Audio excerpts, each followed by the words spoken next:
The deeply conservative U.S. state of Kansas has voted in a referendum to protect abortion rights.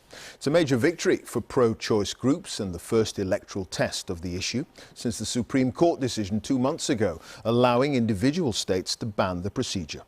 While projections suggest Kansans voted by more than 60% to uphold a woman's right to access abortion services against the will of the Republican-led legislature, which wanted to pass severe restrictions.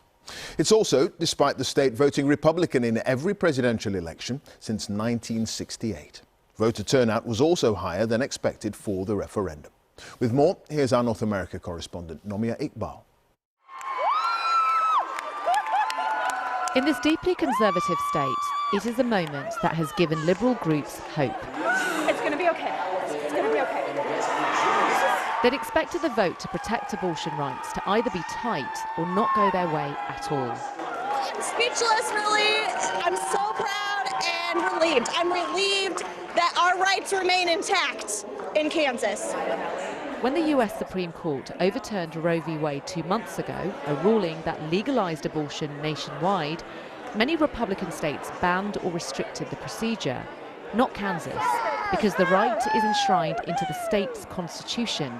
An amendment had to be passed to remove that right. It was a yes or a no vote. No won by a lot. I'm proud of everybody in the state of Kansas who stepped forward and worked so hard for this.